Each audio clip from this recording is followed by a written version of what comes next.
Hello and welcome back to Leander98 channel. Today we'll be taking a look at this 2022 Honda Odyssey on an Xmods Evolution chassis. This is not an OEM body and was custom made just for this chassis. This specific body was printed in one piece on my Anycubic Photon Mono X. Printed in this orientation that you see here, it was a pretty simple car to print, and the only real overhang was the rear spoiler that goes over the rear window. Just as few supports there and we were all good. For this specific body, I'll be running this on a custom-sized 102mm narrow Xmod chassis. They did not make any factory Xmod bodies using this chassis size, thus it being custom. However, this chassis size is normally affiliated with LM Mini-Z bodies running on a LM specific chassis. And normally this comes in a wide configuration, so to end up switching over to narrow bodies on this chassis length is pretty weird. Thus, they're not too popular. However, instead of squishing down long bodies to fit onto a more common chassis, I figured I'd just make myself a custom length chassis and fit the bodies on how they're supposed to fit. Granted, all you really gotta do is space out that rear green half just another notch, but considering that there wasn't any Xmod bodies for it, I can understand why you don't want to. This is kind of the common way on stretching a chassis so then you can put a model car kit on there. This is common considering that 3D printing is only relatively new. Taking a look at the Honda Odyssey body here, we see that the weight in its totality is 52 grams. But if we put it on the split scale, we see that we have a split of 19 grams in the front and 33 grams in the rear. A very heavy weight body as well as heavy in the rear, so that should cause some understeer. As we bring the chassis onto the weight scale, it seems like we weigh in between 180 grams and 181 grams, so about 180 and a half. When we put the front of the chassis onto the weight scales, we get a pretty even 42-43 split among the front, and if we switch it over to the back, we get a pretty even 49-46. Probably the most even chassis I got here. This chassis looks heavily modified in terms of its electronics, and it is, but nothing has been modified in terms of the voltage going to the motor. It still runs at a very healthy 16-17 kilometers an hour. The extra 3.7 volt 1S LiPo that gets plugged directly into the receiver to fuel the steering servo, as the ESC tends to cut off the steering sometimes when it's hungry for voltage. The whole point of this is to run on hobby grade electronics and use a proper controller instead of the junk OEM one.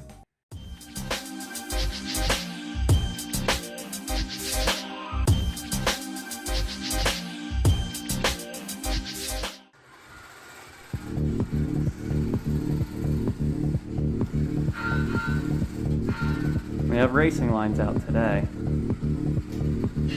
Alright, let's go. Oh, come on. Try and be a little more consistent. Got racing lines. Ooh, come on. A little weak into that first turn.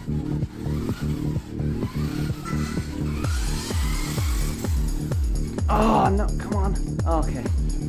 We also added a little lip over there just to try and save us.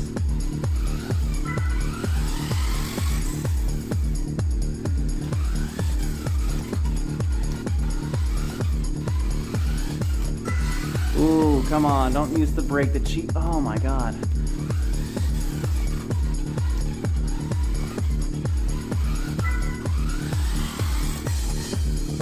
Not a good entry.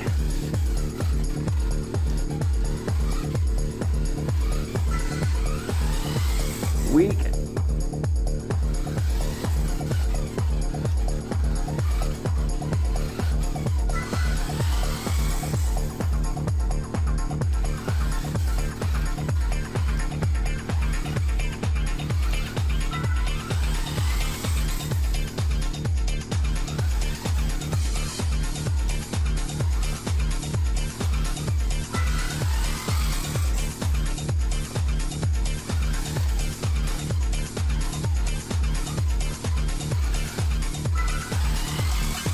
Oh man, my right arm's going fuzzy. Come on, keep it up, keep it up, keep it up. Yeah.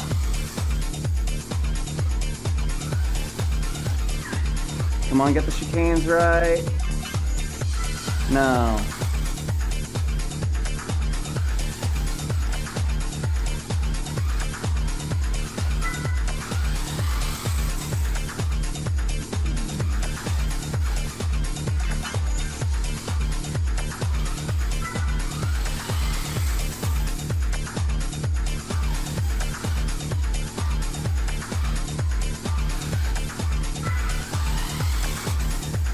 Ooh, jump the curb.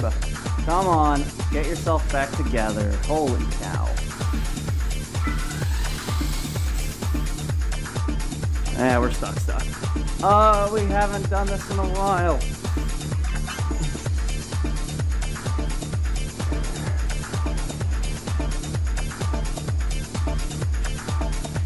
All right, get back on pace.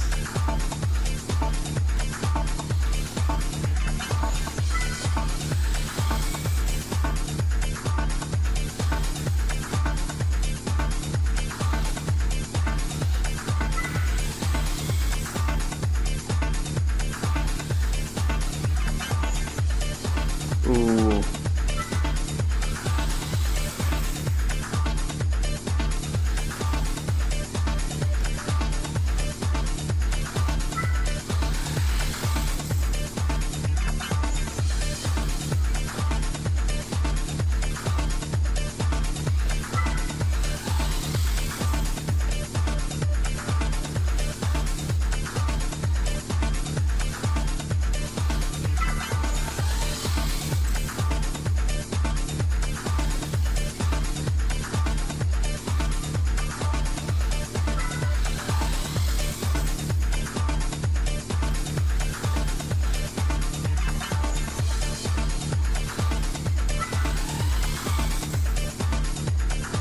A little too happy with that rear brake. Oh, and that's the end. All right, that felt strong. Bring it on in. Nice. All right, let's take a look at that timesheet. As we can see, our best lap was an 8.295. Pretty good for this chassis considering it understeers a bit, as well as the turning radius ain't very big considering its length. This was done on lap 11, so it doesn't have the same excuse as the police car doing it in the very first lap. We even had a median of 9.58, which is pretty good considering we didn't have a major wreck. We might have had a backup or even a missed lap there, as we do have a 24-second lapper in there. But we completed 25 laps, a whole 4 more than the police car as well. This definitely drove a little nicer just because it was about an inch shorter. It might be taller, but length means quite a lot. So, with that being said, thank you for watching. One last thing before we close here on this video. If you like the cars that you saw in this video, take a look at the link down in the description. It'll take you to my Cults 3D page where you can download the STL file for just $1. That $1 will get you a dummy chassis and the body in resin printing and FDM plastic printing as well. This way so that you can print it whether or not you have a plastic printer that you want to use for racing, or maybe you got a resin printer that you want to use extra detail for.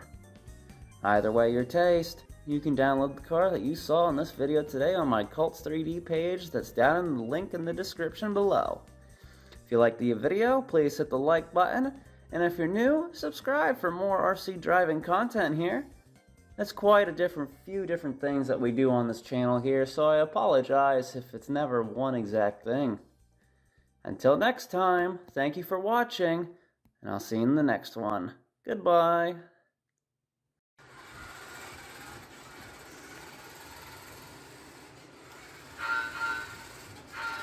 We have racing lines out today.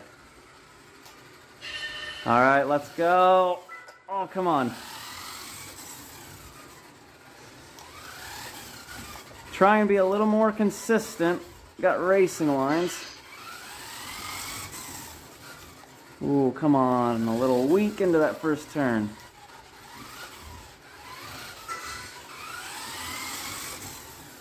Oh, no, come on. Okay. We also added a little lip over there just to try and save us.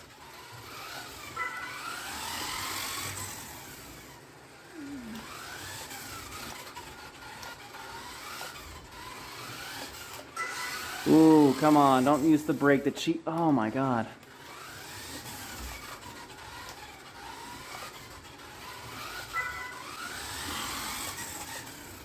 Not a good entry.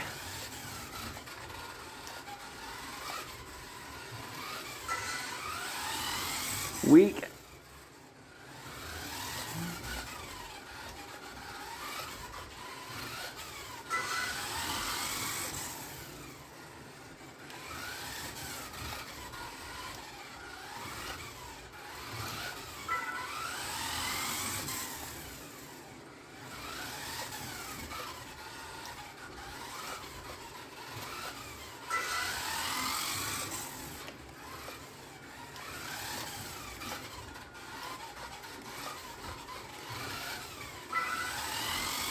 Oh man, my right arm's going fuzzy.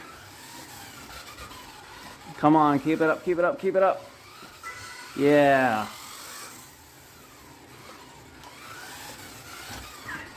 Come on, get the chicanes right. No.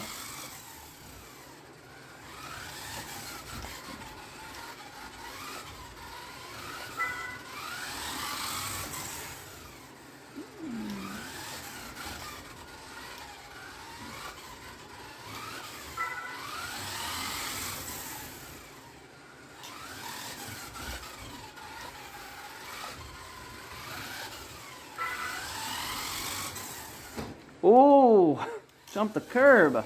Come on, get yourself back together. Holy cow. Yeah, we're stuck. Oh, we haven't done this in a while.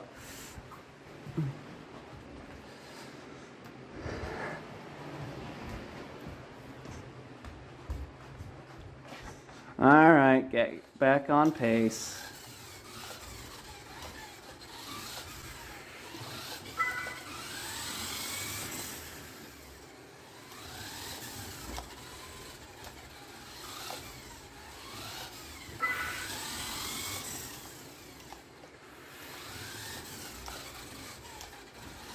Ooh.